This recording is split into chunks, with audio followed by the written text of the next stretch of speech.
நாமத்துக்கு ஸ்தோத்திரம். இந்த அம்மா பேர் வந்து துளசி அம்மா. நாங்கள் பால்பண்ண மாதாவரத்துலேருந்து வரோம். ஏப்ரல் 31 வந்து இவங்க ரொம்ப மூச்சு வாங்க எங்கள் வீட்டு நடந்துட்டு வந்தாங்க. அவங்க என்னைக்கு ஹார்ட் ப்ராப்ளமாக இந்த மாதிரி மூச்சு வாங்குதுனாங்க. நான் சொன்னேன், அம்மா நம்ம இந்த மாதிரி அன்பரின் பாதத்தில் ஸ்ரீபனையா ப்ரேயர் இருக்குது, நம்ம போகலான்னு சொன்னேன். இவங்களும் என்கிட்ட உற்சாகமாக சொன்னாங்க, நான் வரேம்மா அப்படின்னு சொன்னாங்க. அதுக்கப்புறம் சரின்ட்டு மறுநாள் நம்ம மீட்டிங் போகலான்னு சொல்லிட்டு அவங்கள கூப்பிட போகிறேன். அப்போ இந்த அம்மா வந்து வீட்டில் போய் கேட்குறேன். இவங்க ஸ்டான்லி ஹாஸ்பிட்டலில் ரொம்ப சீரியஸாக ஐசியூவில் இருந்தாங்க. ஏப்ரல் 31 அவங்க ஹாஸ்பிட்டலில் அட்மிட் ஆகி மே 31 தான் அவங்க வெளியே வந்தாங்க. அதுக்கு 2 நாளைக்கு முன்னாடி நான் போய் சொன்னேன், நான் இங்கே வந்து ஏப்ரல் மாதம் ஜெபிச்சுட்டு தான் நான் ஐயா கண்டிப்பாக அவங்களுக்கு பரிபூர்ண சுகத்தை கத்தர் கொடுப்பார். ஜெபத்துலேருந்து மரண படுக்கையிலேருந்து இவங்களுக்கு கத்தர் விடுதலையை கொடுத்தாரு. அதுக்கப்புறம் வந்து போன மாதம் வந்து நான் இவங்களை சாட்சியாக கொண்டு வந்து நிறுத்தினேன். சப்பா நான் சாட்சி சொன்னேன்னு வேண்டிட்டேன். எல்லா டெஸ்ட்லேயும் வந்து நார்மலாக இருந்தது. ஆனால் டாக்டருங்க சொன்னாங்க, நீங்கள் 3 வாரம் கழிச்சு ஆன்ஜியோ பண்ணணும்னு சொன்னாங்க. அப்போ நாங்கள் இங்கே வந்து ஐயா கிட்ட சாட்சி சொன்னோம். ஐயா சொன்னாங்க, நீங்கள் ஆன்ஜியோவே பண்ண வேணான்ட்டு. ஆனால் கன்ஃபார்மாக கம்பல்சரி டாக்டர் சொன்னாங்க ஆன்ஜியோ பண்ணி தான் வீட்டுக்கு அனுப்புவேன்னு சொன்னாங்க. ஆனால் ஆன்ஜியோ இல்லாமல் போன செவ்வாய்க்கிழமை போயிட்டு செக்கப் பண்ணப்போ எக்கோ டெஸ்ட்லேயோ இசிஜி டெஸ்ட்லேயோ எந்த இது இல்லாமல் நார்மல், நீங்கள் மாத்திரை சாப்பிட்டா போதும்னு சொன்னார். கத்தருக்கு கொடா கொடி ஸ்தோத்திரம். கர்த்தருடைய பரிசு நாமத்துக்கு ஸ்தோத்திரம். நான் அரக்கோணத்துலேருந்து வருகிறேன். என் பேர் சுசிலா, எங்கள் கணவர் பேர் விஜயகுமார். நாங்கள் எக்ஸாமினேஷனில் ஒர்க் பண்ணிகிட்ருக்குறோம். எங்கள் கணவர் வந்து ரயில்வே டிபார்ட்மெண்ட்டில் கார்டாக ஒர்க் பண்ணிகிட்டு இருந்தார். நாங்கள் ரிட்டையர் ஆகி 7 வருஷம் ஆகுது. எனக்கு ஒரு மகனும் ஒரு மகளும் உண்டு. மகளுக்கு திருமணம் ஆகிடுச்சு, 2 பிள்ளைங்க இருக்காங்க. எங்கள் மகனுக்கு 35 வயசாகி கூட திருமணம் ஆகலை. அதை குறித்து நான் 2 வருஷமாக இந்த அன்பரின் பாதத்திற்கு வந்திருக்கேன். போன வருடத்தில் அக்டோபர் மாதத்தில் எங்கள் கணவருக்கு ஹார்ட் அட்டாக் வந்துட்டு ஹாஸ்பிட்டலில் சேர்த்துருந்தோம். அவங்க லங்ஸ்லேயும் தொந்தரவு இருக்குது, 4 பிளாக் இருக்குது. இப்போ நம்ம ஆஃபீஸுக்கு ஃபோன் பண்ணி சிஸ்டருக்கு ஜெபித்தேன். நல்லா ஜெபிச்சாங்க. நீங்கள் பயப்படவே வேண்டாம், ஆண்டவர் உங்கள் கூட இருக்கார் சிஸ்டர் அப்படின்னு சொன்னாங்க. தைரியமாக இருந்து 16 நாள் கழித்து ஆப்ரேஷன் பண்ணோம். இப்போ சுகமாக இருக்கார். மகன் திருமணத்துக்காக டிசம்பர் மாதம் பிரதர்கிட்ட வந்து நான் எங்கள் மகனுக்காக ஜெபிங்க, அவனுக்கு 35 வயசு ஆகி கூட திருமணம் ஆகலைன்னு கேட்டுகிட்டே இருப்பேன். உங்கள் மகனுக்கு புதிய நீரூற்று ஏற்படுத்துகிறேன்னு சொல்லியும் தடைகள்லாம் உடைச்சி போடுறேன்னு சொல்லியும் பிரதர் ஜெபிச்சார். மே மாதம் 24 எங்கள் மகனுக்கு சிறப்பாக எங்கள் சர்ச்சிலேயே சிறப்பாக திருமணம் நடந்து விட்டது. பிரதர் எனக்காக ஜெபிச்சதுக்காக அவர் கொடான கூட நன்றி சொல்கிறேன். கர்த்தருடைய பரிசுத்த நாமத்துக்கு ஸ்தோத்திரம். 2017 கன்சீவ் ஆனேன். ஆனால் சில காரணங்கள்னால அது மிஸ்கேரேஜ் ஆகிடுச்சு. ரொம்ப கவலையில் இருந்தோம். ஆனால் வித்தின் 4 months திரும்பி நான் கன்சீவ் ஆகும்படி கர்த்தர் இறங்கினார். ஆனால் கன்சீவ் ஆன பிறகு வந்த பயத்துக்கு அளவே இல்லை. அப்போ நான் 3 months கேரிங்காக இருக்கும்போது இங்கே வந்தேன். ஐயா கிட்ட ஜெபம் பண்ணும்போது ஐயா என் தலைமையில் கரத்தை வச்சு கர்த்தாவே மகளை ஆசீர்வதித்து பெருக பண்ணுங்கன்னாரு. பயம் வரும்போதெல்லாம் அந்த ஐயா சொன்ன வார்த்தையை சொல்லியே நான் என்னை பெருக பண்ணுங்க கர்த்தருக்கு ஸ்தோத்திரம்னு சொல்லியே ஜெபம் பண்ணிகிட்டே இருப்பேன். கர்த்தர் கிருபையாய் 2018 நவம்பர் 8 பர்ஃபெக்டான பெண் குழந்தையை நான் பெற்றெடுக்கும்படி கர்த்தர் எனக்கு இறங்கினார். கர்த்தருக்கு ஸ்தோத்திரம்.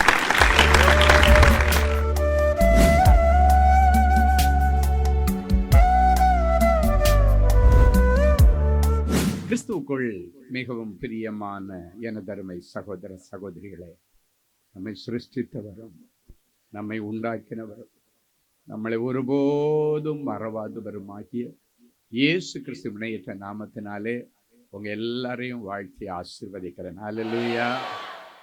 எல்லாரும் சந்தோஷமா இருக்கீங்களா? இந்த நாளிலும் ஆண்டவருடைய பாதப்படியில் அமர்ந்து, ஆண்டவரே என் பிள்ளைகளுக்கு என்ன மங்கள வார்த்தை சொல்ல விரும்புகிறேன், என்ன வார்த்தை சொல்லி என் பிள்ளைகளை ஆசீர்வதிப்பது தேவனுக்கு பிரியமாயிருந்தது என்று கேட்கும் பொழுது ஆண்டவர் கொடுத்த மங்கள வார்த்தை சங்கீதம் 107 35 மற்றும் 37 ஆகிய வசனங்கள். எடுத்து வாசிப்போமா? அவர் அவாந்தர வெளியை தண்ணீர் தடாகமாகவும் வறண்ட நிலத்தை நீரூற்றுகளாகவும் மாற்றி வயல்களை உண்டாக்கி விதைத்து திராட்சத் தோட்டங்களை நாட்டுகிறார்கள். அவைகள் வரத்துள்ள பலனை தரும். நேற்றைக்கு வரைக்கும் வருமானம் இல்லாத தொழிலை செய்துட்டு இருந்தீங்க, இன்வெஸ்ட் பண்ணிட்டே இருந்தீங்க. ஆனாலும் பெருங்கடல்ல பெருங்காயம் கரைச்சா மாதிரி எவ்வளவு இன்வெஸ்ட் பண்ணாலும் எங்க போச்சுன்னு தெரியல. பொத்தல் பையில போடப்பட்ட நாணயங்கள் மாதிரி உங்களுடைய உழைப்பின் பலன் எல்லாம் எங்கேயோ லீக்கேஜ் ஆகி போயிட்டே இருக்குது, ஒன்னும் தங்கல. இன்னைக்கு பிறகு ஆண்டவர் சொல்லுகிறார், அவைகள் வரத்துள்ள பலனை தரும். உன் வியாபாரம் இனி வரத்துள்ள பலனை தரும். கடந்த நாட்கள்ல உன்னுடைய வியாபாரம் நஷ்டத்தை தந்தது, ஆனால் இன்றைக்கு பிறகு மாற்றம். அதுதான் இன்றைக்கு மாற்றத்தின் நாள். என்ன மாற்றம்னா, இனி அவைகள் வரத்துள்ள பலனை தரும் என்று கர்த்தர் சொல்லுகிறார்.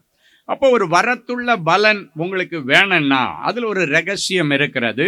வருமானத்தை கொடுக்கிற கர்த்தருக்கு அந்த தொழிலில் நீங்க இடம் கொடுக்கணும், அந்த ஊழியத்தில் இடம் கொடுக்கணும், உங்களுடைய வேலையில் அவருக்கு இடம் கொடுக்கணும். நேற்றைக்கு வரைக்கும் நீங்கள் வாங்கின சம்பளம் உங்களுடைய பிள்ளைகளுக்கு பத்தலை போதலை, ஷார்ட்ஃபால் விழுந்திருக்கும், ஒவ்வொரு மாசமும் துண்டு விழுதுன்னு சொல்லுவாங்க. சென்னையில் அதுக்கு என்ன சொல்லுவாங்கன்னா, மாசம் வர வருமானம் பத்தலை, அதனால கொஞ்சம் துண்டு விழுது, அடுத்த மாசம் அது கேரி ஃபார்வர்ட் ஆகுது, அதுக்கடுத்த மாசம் இன்னும் ஏறி ஏறி ஏறி முதுகு மேல பயங்கர கடன்கள் சுமந்துட்டு இருக்கிறேன்னு சொல்லுகிறதை பார்த்திருக்கிறேன். ஒருவேளை உங்களுடைய வேலை செய்கிற இடத்துல உங்களுக்கு சம்பளம் கம்மியா இருக்கலாம், ஊழியத்துல வருமானம் கம்மியா இருக்கலாம், வியாபாரத்துல வருமானம் கம்மியா இருக்கலாம், அது மட்டும் இல்ல நிறைய பகுதி வட்டி என்கிற பெயர்ல போயிட்டே இருக்கலாம். இன்னைக்கு ஆண்டவர் சொல்றாரு, ஆண்டவர் கொடுத்த அந்த ஆசீர்வாதத்தின் பலனை, பட்சித்த வருஷங்களின் பலனை திருப்பி உங்களுக்கு கொடுக்க போறாரு.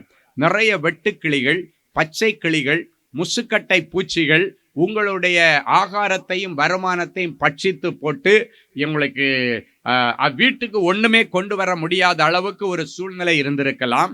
இன்றைக்கு உங்களுடைய செல்வங்களை சுரண்டி சாப்பிட்ட முசுக்கட்டை பூச்சியோ பச்சை புழுக்களோ எதுவா இருந்தாலும் சரி, பச்சை கிளிகள் எல்லாத்தையும் ஆண்டவர் உன்னுடையத்திலிருந்து வாபஸ் வாங்கி வெளியேற்றி அவைகள் பட்சித்த வருஷங்களின் விளைவை திரும்பவும் உங்களுக்கு கொடுப்பேன்னு சொல்றார். எதெல்லாம் கோட்டை விட்டீங்களோ அதெல்லாம் மறுபடியும் உங்களுக்கு வந்து சேரும். நிலத்தை கோட்டை விட்டிருக்கலாம், அது மறுபடியும் வரும். வீட்டை கோட்டை விட்டிருக்கலாம், மறுபடியும் வரும். நகைகளை கோட்டை விட்டிருக்கலாம், மறுபடியும் வரும். ஒருவேளை நான் ஜாமீன் கையெழுத்து போட்டு அதன் நிமித்தம் என் வீட்டை இழந்துட்டேன், நான் பணமே வாங்கல, ஏதோ ஒரு ஃப்ரெண்டுக்கு ஹெல்ப் பண்ணலான்னு சொல்லி ஜாமீன் கையெழுத்து போட்டு ஆனா இன்னைக்கு எல்லாம் இழந்து நிக்கிறேன்னு சொல்றீங்களா? இன்னைக்கு மறுபடியும் கர்த்தருடைய ஆளுகை உங்கள் குடும்பத்தின் மீது வருகிறது. அவர் இன்றைக்கு உங்களுடைய தொழிலை ஆசீர்வதிப்பார். உங்களுடைய வியாபார ஸ்தலத்துல என் ஆண்டவருக்கு நீங்க இடம் கொடுங்க, உங்களுடைய ஊழியத்துல இடம் கொடுங்க, உங்க வேலை ஸ்தலத்துல நான் எல்லாம் பார்த்துக்குவேன், எனக்கு எல்லாம் தெரியும் என்ற சூழ்நிலை மாறி ஆண்டவருடைய சமூகத்துல, ஆண்டவரே என்னால ஒண்ணும் முடியாதப்பா, உங்களால எல்லாம் முடியும் என்று சொல்லி தேவ சமூகத்துல உங்களை நீங்கள் தாழ்த்தி ஒப்புக்கொடுங்க. தாழ்மை உள்ளவர்களுக்கு கிருபை அளிக்கிற ஆண்டவர் கட்டாயம் உன்னிடத்தில் இணைந்து கொள்ளுவார், உன் வியாபாரத்தில் இணைந்து கொள்ளுவார், உன்னுடைய வேலை ஸ்தலத்தில் ஆண்டவர் வந்து நிற்பார், உனக்கு ஒரு உயர்வை தருவார். ஒரு ஏற்ற காலத்திலே அவர் உன்னை உயர்த்தும்படி அவருடைய பலத்த கைக்குள்ள அடங்கி இருந்த உனக்கு அவர் உன்னை உயர்த்தி அழகு பார்க்கிற நாட்கள் வருகிறது. யாராவது என்ன கை தூக்கி விடமாட்டாங்களான்னு நீங்க எத்தனையோ பேரிடத்துல கெஞ்சினீங்க. உன்னுடைய குடும்பத்துல உள்ள ஏதோ ஒரு பெரிய ஆள்கிட்ட போய் நீங்க கெஞ்சி இருக்கலாம், உங்களுக்கு தெரிஞ்ச ஒரு பெரிய பிரபலமான நபர்கிட்ட போய் எப்படியாவது என் பிள்ளைய கொஞ்சம் கை தூக்கி விட்டுருங்க, அவனை கொஞ்சம் கை தூக்கி விட்டுட்டீங்கன்னா என் குடும்பம் பிழைக்க, என் குடும்பத்தை அவன் நல்லா பார்த்துக்குவான் என்றெல்லாம் சொல்லி அநேகரிடத்தில் நீங்கள் கையேந்தினீர்கள். இன்னைக்கு கை கூப்பி ஆண்டவரிடத்தில், ஆண்டவரே என் வியாபாரம், என் குடும்பம், என் பிள்ளைய உடைய கரத்துல ஒப்பு கொடுக்கிறேன் ஆண்டவரேன்னு யார் யார் கை கூப்பி ஆண்டவரே உங்களை நம்பி வந்திருக்கேன்னு சொல்றீங்களோ அவர்களுடைய குடும்பத்திலே கர்த்தர் இன்றைக்கு இறங்குவார். நான் விசுவாசிக்கிறேன். ஆண்டவருக்கு முன்பாக கை கூப்பி நிற்கிற இனி யாரிடத்திலும் போய் கையேந்த ஆண்டவரை நீ அனுமதி கொடுப்பதில்லை. ஆண்டவர் அதுக்கு வழி வைக்கவே மாட்டேன்னு சொல்றார். அல்லேலூயா. அன்னைக்கு பேதுரு ராத்திரி எல்லாம் மீன்பிடிக்க போனான். அந்த கடல் அவனுக்கு அத்துப்படி, அங்க இருக்கிற சீதோஷ்ண நிலைகள் அவனுக்கு அத்துப்படி. ஏன்னா அவன் ஆண்டவரிடத்துல ஊழியத்துக்கு வர்றதுக்கு முன்னால அதே தான் தொழில், அதே தான் அவனுடைய சொந்த ஊரு, எப்படி இயற்கை இருக்க எல்லாம் தெரியும். ஆனால் மீன் பிடிக்க போனா முந்தின நாள் ஒரு மீன் கூட கிடைக்கல, ஒரு நெத்திலி மீன் கூட கிடைக்கல, ஒரு கூனி பொடி கூட கிடைக்கல. வெறும் அலையை அலசி கொண்டு கடற்கரையில காலையில உட்கார்ந்து புலம்பி கொண்டிருந்தான். அவனை சந்திக்க இயேசு வந்தார். ஒருவேளை நீயும் நேற்றைக்கு வரைக்கும் ஒரு வருமானமும் இல்லாம ஆபீஸ்ல உட்கார்ந்து, சிலர் சொல்லுவாங்க அவன் உட்கார்ந்து ஓட்டிட்டு இருக்கிறான்னு சொல்லி இருக்கலாம். அப்படிப்பட்ட நிலைமையில வந்திருந்தா இன்றைக்கு அப்படி என்ன அலைகளோடு நீ வந்து உட்கார்ந்து இருந்தீங்கன்னா உன்னை சந்திக்க இன்றைக்கு இயேசு வந்திருக்கிறார். பேதுருடைய தொழிலுக்கு ஆலோசனை கொடுத்தார். பேதுருவே, நான் சொல்றபடி இந்த இடத்துல ஆழத்துல கொண்டு போய் வலைய வீசு என்று சொல்லி ஆண்டவர் ஒரு ஆலோசனை கொடுத்தார். அதற்கு முன்பாக ஆண்டவர் தன் பயன்படுத்துவதற்கு அந்த போட்டை கொஞ்ச நேரம் பயன்படுத்தினார். அல்லேலூயா. அந்த போட்ல எனக்கு கொஞ்சம் இடம் கொடுனார். அப்படின்னா என்ன அர்த்தம் தெரியுமா? உன் வியாபாரத்துல எனக்கு கொஞ்சம் இடம் கொடுனார். அவனுடைய வியாபாரம் ஆண்டவருடைய ஊழியத்துக்கு பயன்பட்டது. இன்றைக்கு உன்னுடைய வியாபாரம், உன்னுடைய தொழில், உன் ஊழியம் ஆண்டவருக்கு பயன்படுகிறதா இருக்கணும். அவர் நின்று கொஞ்ச நேரம் அதில் நின்று பிரசங்கம் பண்ணி முடிச்சிட்டு அதன் பிறகு சொன்னார், நான் சொல்கிற இடத்துல ஆழத்தில் கொண்டு வலையை வீசும். அங்கே போய் வலையை வீசின பொழுது முந்தின நாள் ராத்திரி தான், ஒரு மீன் கிடைக்காத அந்த கடலில் அந்த போட்டு நிரம்பத்தக்கதான மீன்கள் மட்டுமல்ல, இன்னும் வலையில எக்கச்சக்கமான மீன்கள் இருக்கிறது. அவன் கரையில் நின்ன இன்னொரு போட்டுக்கு சைகை காட்டி போட்டை எடுத்துட்டு வாங்கப்பான்னு சொல்லி 2 போட்டு நிரம்பத்தக்கதான மீன்களை கர்த்தர் அவனுக்கு கொடுத்தார். ஹல்லேலூயா! என் அன்பு தேவனுடைய பிள்ளைகளை 2 போட்டு நிரம்பத்தக்கதான நிரம்பி வழிகிற, இன்றைக்கு ஆண்டவர் சொல்லுகிறார், இன்றைக்கு பிறகு நிரம்பி வழிகிற செல்வங்களையும் செல்வாக்கை கர்த்தர் உனக்கு கொடுக்க போகிறார். நீ எந்த ஃபீல்டில் இருந்தாலும் சரி, நீ ஃபிஷரிஸ் லைனில் இருந்தாலும் சரி, இல்லைன்னா ஐடி ஃபீல்டில் இருந்தாலும் சரி, ஃபர்னிச்சர் லைனில் இருந்தாலும் சரி, மளிகை வியாபாரம் பண்ணுகிறவங்களா இருந்தாலும் சரி, நீ எந்த தொழில் செய்தா இருந்தாலும் சரி, அந்த தொழிலிலே இன்றைக்கு ஆண்டவருக்கு நீங்கள் இடம் கொடுங்க.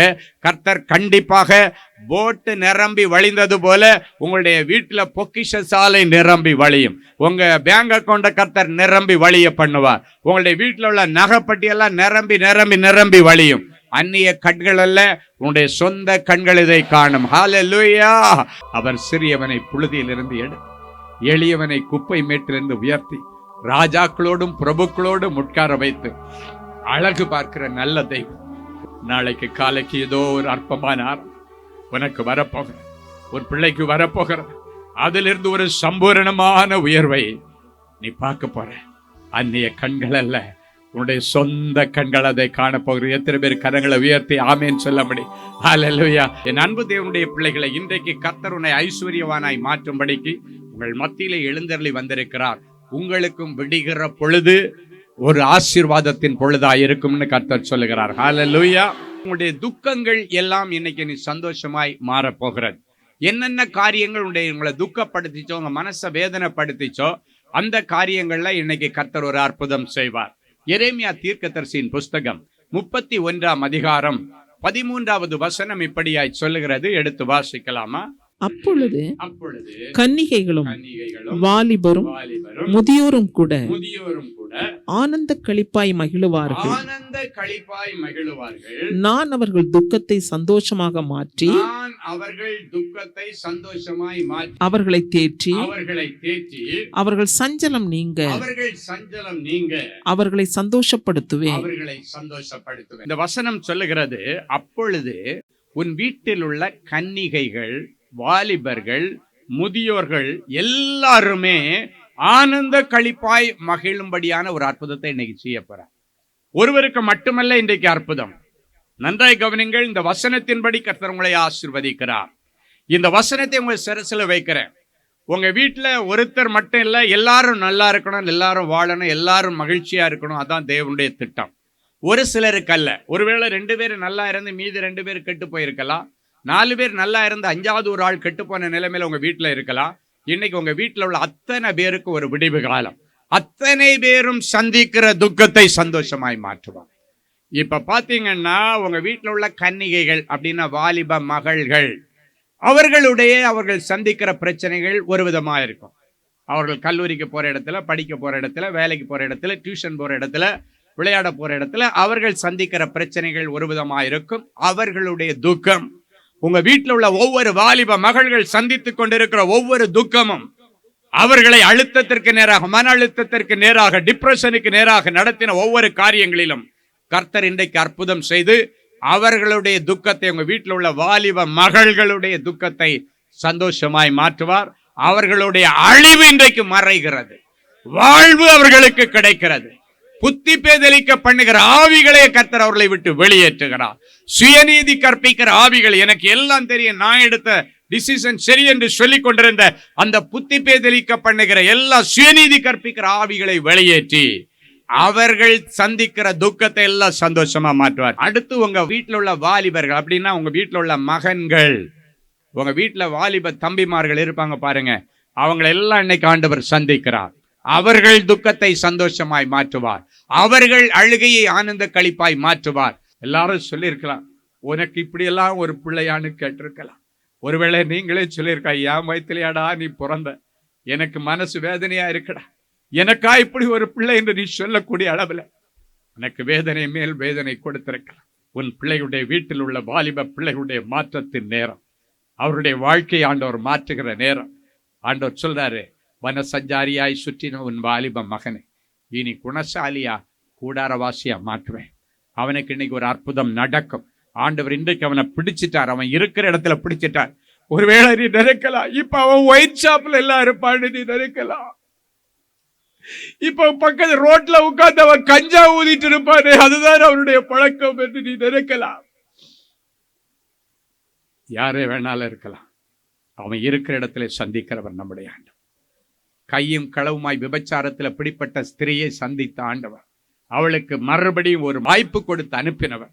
உங்க பிள்ளைகளுக்கு, வாலிப பிள்ளைகளுக்கு ஆண்டவர் இன்றைக்கு ஒரு வாய்ப்பு கொடுக்கிறனார். அடுத்து முதியவர்கள் அப்படின்னா வீட்டில் உள்ள பெரியவங்களுக்கு காலாகாலத்தில் பிள்ளைகளுடைய வீட்டில் வாழ்க்கையில் நடக்க வேண்டிய நல்ல காரியம் நடக்கலைன்னா நொறுங்கி போய் விடுகிறார்கள். ஐயா, என் பிள்ளைக்கு இத்தனை வயசாச்சு, 38 வயசாச்சு, 40 வயசாச்சு, என் பிள்ளைக்கு இன்னும் கல்யாணமே ஆகலையா, மனசு உடைஞ்சு போய் வந்திருக்கிறேன். உன் பிள்ளைக்கு நல்ல ரசத்தை, நல்ல மாப்பிள்ளைய, நல்ல ஒரு பொண்ணை ஆண்டவர் செலக்ட் பண்ணி உன் பிள்ளைக்காகவே ஏதுவரைக்கும் வைத்திருக்கிறார். அதை உன் பிள்ளைக்கு கொடுத்து உன் பிள்ளை வாழ்ந்து உன் பிள்ளை குழந்தையை பெற்று உன் மடியில வளர்க்க கொடுக்கிறதை நீ பார்க்க போகிறாய். அந்த பிள்ளைகளை, பேர பிள்ளைகளை நீ வளர்க்கும் தாயாக நீ மாறப்போகிறாய். மறுபடியும் என் அன்பு தேவனுடைய பிள்ளை, முதியவர்களுடைய துக்கத்தை சந்தோஷமாய் மாற்றுகிறவர். என் அன்பு தேவனுடைய பிள்ளைகளை, ஈசாக்குடைய வாழ்க்கையில அவனுடைய தாயுடைய மரணம் ஒரு பெரிய தாங்க முடியாத துக்கம். அந்த துக்கத்தை தாங்க முடியாம டெய்லி போய் வெளியே ஒரு இடத்துல உட்கார்ந்து தியானம் பண்ணிட்டு இருப்பானோ. ஏன்னா வீட்டில இருந்து அவங்க அம்மாவுடைய நினைப்பாவே இருக்கிறது. எனவே சாயங்கால நேரம் தன்னுடைய வீட்டில் இருக்காம வெளியே போய் தியானம் பண்ணி துக்கத்தை மறந்தானோ. இன்றைக்கு துக்கத்தை மறக்க நிறைய பேர் மதுபான கடைக்கு போறாங்க, ஆபாச களியாட்டங்களுக்கு போறாங்க. ஆனா இந்த ஈசாக்கு போய் உட்கார்ந்து தியானம் பண்ணுகிறான். வேதாகமத்தின் தேவனை, அவனுடைய மூதாதையர்கள் வழிபட்ட தேவனை தியானம் பண்ணும்படிக்கு தனியா போய் ஒரு இடத்துல சாயங்காலம் உட்கார்ந்து இருப்பான. ஆண்டவர் டெய்லி இவன் தனியா உட்கார்ந்து அழுறத பார்த்தாரு, அவனுடைய துக்கத்தை பார்த்தாரு. அவனுடைய துக்கத்தை சந்தோஷமா மாத்தணும்னு நினைச்சு ஆண்டவர் முடிவெடுத்து எலியேசரை ஒரு பெண்ணு பார்க்கறதுக்காக அனுப்பிவிட்டார். அந்த எலியேசர் நேர போய் சரியான மகளை, ஆண்டவர் முன்குறித்த தேவ சுத்தத்தின்படியான பொண்ணுடைய வீட்டில் போய் நிற்கிறார். கர்த்தர் அனுப்பி நான் வந்திருக்கேன்னு நல்ல போல யாரும் ஒன்றும் பேசக்கூடாது, பிள்ளைய அனுப்புங்க நான் கூப்பிட்டுட்டு வர்றார். 2 பேரும் வர்றாங்க, எலியேசரும் ரெபேக்காலும் வர்றாங்க. வரும் பொழுது அப்பதான் அவன் தியானம் பண்ணி கண்களை ஏறெடுத்து பார்த்த பொழுது ஒட்டகங்களோடு கூட இந்த ரெபேக்காள் வந்து கொண்டிருக்கிறதை கண்டாள். இன்றைக்கு இந்த வேத தியானம் முடிஞ்சு நீங்கள் கண்களை ஏறெடுத்து பார்க்கும் பொழுது உங்கள் பிள்ளைகளுக்கு ஒட்டகங்களோடு வரன்களை கர்த்தர் கொண்டு வருவார். இப்பொழுது வேதத்தை நீங்கள் தியானம் பண்ணி கொண்டிருக்கிறீர்கள். விடுகிற பொழுது உங்களுடைய துக்கங்கள் எல்லாம் சந்தோஷமாய் மாறுகிற ஒரு நல்ல எலியேசர் வீட்டிலே வந்து நிற்பார். அப்படியே கண்ணை ஏறெடுத்து பார்க்கும் பொழுது ரெபேக்காளை பார்த்துட்டான். அப்ப பாருங்க, அந்த வீட்டில் உள்ள முதியவர் யாரு? ஆபிரகாம். அவன் மனைவியை பறிகொடுத்துட்டு நிற்கிறாரு.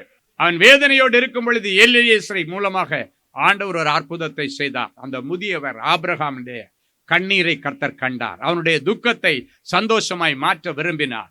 பிள்ளையாகிய ஈசாக்குடைய துக்கத்தை சந்தோஷமா மாற்ற விரும்பி ஆண்டவர் அழகா நடத்தினார். அழகா அந்த வசனம் இருக்கும். ஈசாக்கு தன் மனைவியாகிய ரெபேக்காளை தன் தாய் சாராளுடைய வீட்டிற்கு அழைத்து கொண்டு போய் தன் தாயின் நிமித்தம் கொண்ட துக்கம் நீங்கி, அப்படின்னு அவங்க அம்மா இறந்து போன துக்கம் அந்த வீட்டுல ஓடிட்டே இருந்துச்சு. அந்த துக்கத்தை சந்தோஷமாய் மாற்ற ஒரு ரெபேக்காளை கர்த்தர் அனுப்பி அந்த வீட்டுல மறுபடியும் கம்பீர சத்தத்தை கொண்டு வந்தார். அதே ஆண்டவர் உங்க வீட்டுல ஏதோ ஒரு இழப்பு நடந்திருக்கலாம், ஏதோ ஒரு துக்ககரமான காரியம் நடந்திருக்கலாம். அந்த துக்கம் அப்படியே வீட்டுக்குள்ளால ரீங்காரம் ஓடிட்டு ஒருவர் முகத்தை பார்த்து ஒருத்தர் பேச முடியாம இருட்டல கிடந்து நீங்க அழுது கொண்டிருக்கலாம். இன்றைக்கு அந்த வீட்டை மறுபடியும் சந்தோஷமான வீடாய் மாற்றும்படிக்கு சந்தோஷகரமான காரியங்களை கர்த்தர் உங்க வாழ்க்கையில செய்ய போறார். அல்லேலூயா. என் அன்பு தேவனுடைய பிள்ளைகளே, நல்ல தேவ செய்தியை கேட்டீர்கள், அருமையான சாட்சிகளையும் பார்த்தீர்கள். எனக்கு இப்படி ஒரு நல்லது நடக்காதா என்று ஏங்கிக் கொண்டிருக்கிறீர்கள். இன்றைக்கி இந்த செய்தியில் கேட்ட நல்ல ஆசீர்வாதங்கள் எனக்கு என் குடும்பத்துக்கும் பலிக்காதான்னு எதிர்பார்த்துட்ருக்கிறீங்க. அவைகள் பலிக்கும். அவற்றை நிறைவேற்றி தருகிற ஆண்டவருடைய சமூகத்தை நாம் நோக்கி பார்ப்போம். அன்பான எங்கள் நல்ல ஆண்டவரே, கோடி ஸ்தோத்திரங்களப்பா. இந்த நல்ல மனமகிழ்ச்சியின் வேளைக்காக உமக்கு நன்றி. இப்பொழுதும் உம்முடைய வார்த்தைகளை கேட்டுக்கொண்டு கண்ணீரோடு உம்முடைய பாதத்தை பிடித்து நிற்கிற என் பிள்ளைகளை கண்ணோக்கி பாரும். என் பிள்ளைகளுடைய குடும்பத்தில் உள்ள எல்லா போராட்டங்களுக்கு இன்றைக்கு ஒரு முடிவு வரட்டும். என் பிள்ளைகளுடைய வாழ்க்கையில் காணப்படுகிறதான எல்லா போராட்டங்களுக்கு இன்றைக்கு முடிவு வரட்டும். கண்ணீருக்கு முடிவு வரட்டும். ஏமாற்றங்களுக்கு முடிவு வரட்டும். அநேக இடங்களிலே ஏமாந்து போயிருக்கிற என் பிள்ளைகள் இனி எந்த உலக மனுஷன் முன்னிலையில் ஏமாந்து போகாதபடிக்கு தேவ ஞானம் இவர்கள் மேலே கட்டவிழ்த்து விடப்படுவதாகன்னு ஜெபிக்கிறோம். ஏமாற்றத்தின் நிமித்தம், ஏமாந்து போனதை நிமித்தம் இழந்து போன செல்வங்களும் உடைமைகளும் பெயரும் புகழும் மறுபடியும் என் பிள்ளைகளுக்கு கிடைப்பதாகன்னு ஜெபிக்கிறேன். எந்தெந்த பிள்ளை வேலைக்காக பணத்தை கொடுத்து கொண்டு ஏமாந்து நிற்கிறார்களோ, இலவசமாக வேலையும் கொடுத்து பணத்தையும் திரும்பி பெற்றுக்கொள்ள கர்த்தர் அனுக்கிரகம் பண்ணுவீராக. உதவி செய்கிறேன் என்கிற பெயரில் ஏமாந்து போன பிள்ளைகள் அநேகம் பேர் கண்ணீரோடு நிற்கிறாங்க. நல்லதுக்கு தானே நான் கொடுத்தேன், என்னை இப்படி ஏமாற்றிட்டாங்களே என்று நிற்கிற பிள்ளைகள், ஏமாந்து போன அவர்களுடைய நகைகளும் பொருட்களும் பொன்களும் இவர்களுக்கு திரும்பி வருவதாக என்று செபிக்கிறேன். நண்பனுக்காக வேண்டி வீட்டை அடமானம் வைக்க கொடுக்க போனேன், இன்றைக்கி வீடு எனக்கு மிஞ்சாதோ கிடைக்காதோ என்று கதறிக்கொண்டிருக்கிற பிள்ளைகளுக்கு அதை மீட்டு தாரும். யார் யார் இவர்களை ஏமாற்றினார்களோ, ஏமாற்றினவர்கள் கண்களில் தயவு கிடைப்பதாக என்று ஜெபிக்கிறேன். ஆண்டவர் தாமே இனி வருகிற நாட்களில் நல்லது கெட்டது எது எது என்று வரையறுக்கத்தக்கதான ஞானத்தை என் பிள்ளைகளுக்கு கொடுத்து, இந்த கபடு வாது சூது நிறைந்த இந்த உலகத்தில் என் பிள்ளைகள் ஞானமாய் நடந்து கொள்ள, கருத்தாய் நடந்து கொள்ள, கருத்தாய் பேச கர்த்தர் என் பிள்ளைகளுக்கு அனுக்கிரகம் பண்ணுகிறதற்காக மக்கு நன்றி. என்னுடைய குடும்பத்தில் இருக்கிறதான எல்லா தடைகளை உடைச்சி ஜெபிக்கிறேன். மகிமையான நல் விசேஷங்கள் உடைய குடும்பத்தில் வசனிக்கப்படும், பேசப்படும் என்று சொன்னீரே. மகிமையான நல்ல காரியங்களெல்லாம் குடும்பத்தில் நடக்கட்டும். இன்றைக்கு இவர்கள் செய்தியிலே கேட்ட அத்தனை நன்மைகளையும் ஆசீர்வாதங்களையும் இவர்களுடைய சிரசில் வைத்து இவர்களை ஆசீர்வதித்து ஜெபிக்கிறேன். இவர்கள் எதையெல்லாம் தங்களுடைய செவிகளை கேட்டார்களோ அவைகள் எல்லாவற்றின்படி இவர்களுக்கு ஆக கடவுதுன்னு சொல்லி இவர்களை நான் வாழ்த்தி ஆசீர்வதிக்கிறேன். அநேக பிள்ளைகளுடைய வாழ்க்கையில் ஒரு அடி எடுத்து வச்சா 4 அடி சறுக்கிற நிலைமையில் இருக்கிறாங்க. அவர்களுடைய வழிகள் எல்லாவற்றையும் இனி உறுதிப்படுத்துவீராக. இனி கால்கள் சறுக்கக்கூடாது, முயற்சிகள் சறுக்கக்கூடாது. எல்லாம் என் பிள்ளைகளுக்கு சக்ஸஸ் ஆகட்டும். நீ செய்வதெல்லாம் வாய்க்கும் என்கிற வசனத்தின்படி இவர்கள் செய்வதெல்லாம் இனி இவர்களுக்கு வாய்ப்பதாகன்னு இவர்களை ஆசீர்வதித்து ஜெபிக்கிறேன். காணாமல் போன பொருட்கள் கிடைப்பதாக, காணாமல் போன பிள்ளைகள் வீட்டிற்கு திரும்பி வருவார்களாக. சண்டை சச்சரவுகளுக்கு முடிவு வரட்டும். கணவன் மனைவிகளால் இருக்கிற பிரிவினை மாறி மறுபடியும் ஐக்கியம் உண்டாகட்டும். கழுகு தன் பிள்ளைகளை கூட்டுக்குள்ளே சேர்க்கிறது போல இவருடைய முழு குடும்பமும் இயேசுவுக்குள்ளால் சேர்க்கப்படுவதாக நான் ஜெபிக்கிறேன். இவருடைய சரீரத்தில் இருக்கிற எல்லா கொள்ளை நோய்களுக்கு இன்றைக்கு விடிவு பிறப்பதாக. எத்தனை பிள்ளைகள் கேன்சரில் கஷ்டப்படுகிறார்கள், அத்தனை பேருடைய கேன்சர் வியாதியை தொட்டு குணமாக்குகிற ஆண்டவர் இவர்கள் இருக்கிற அறைகளிலே இப்பொழுது இறங்கி வருவீராக. எனக்கு விருப்பம் உண்டு, நீ குணமாக என்று சொல்லி ஆசீர்வதிப்பீராக. எத்தனை பேர் தன்னுடைய 2 கிட்னி பழுதடைந்த நிலைமையில் இருக்கிறாங்களோ, டயாலிசிஸ் பண்ணிட்டு இருக்கிறாங்களோ, என்ன பண்ணுகிற நிலைமையில் இருக்கிறார்களோ, அத்தனை பேருடைய கிட்னிஸ் எல்லாம் புதிதாய் மாற்றும். இருதய வாழ்வுகளில் இருக்கிற பிரச்சனைகள் மறைந்து போவதாக. யூட்ரஸில் இருக்கிற கட்டுகள் அறுக்கப்படுவதாக. பிரெயின் டியூமர் மறைந்து போவதாக. ஸ்கின் கேன்சர், பிளட் கேன்சர் மறைந்து போவதாக. தெய்வீக சுகத்தை தாரும். உனக்கு சௌக்கியமும் ஆரோக்கியமும் வரப்பண்ணி உன் வியாதிகளை எல்லாம் குணமாக்குவேன் என்று சொன்னீரே. குணமாக்கி அழகு பார்ப்பீராக. வேதனைகளுக்கும் நெருக்கங்களுக்கும் பஞ்சங்களுக்கும் விலக்கி காத்துக்கொள்ளும். இயேசுவின் மூலம் பிதாவே, ஆமென். கிறிஸ்துவுக்குள் அன்பானவர்களே, ஆண்டவராகிய இயேசு கிறிஸ்துவின் இனிய நாமத்தில் அன்பின் வாழ்த்துக்கள்.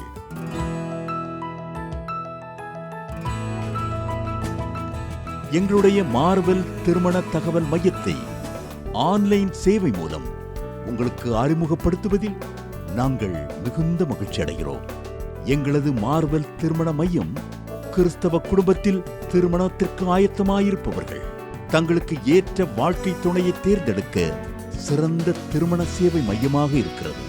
மேலும் மார்வெல் திருமண தகவல் மையத்தில் நீங்கள் பதிவு செய்வதற்கு எங்களது இணையதள முகவரி www.marvelmatrimony.com மற்றும் அலைபேசி எண் 24855999 என்ற எண்ணிற்கு தொடர்பு கொள்ளலாம்.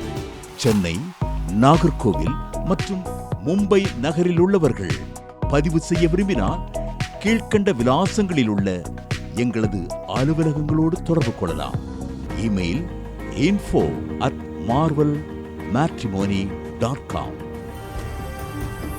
ஆண்டவர்தாமே உங்களை அளவில்லாமல் ஆசீர்வதிப்பாராக.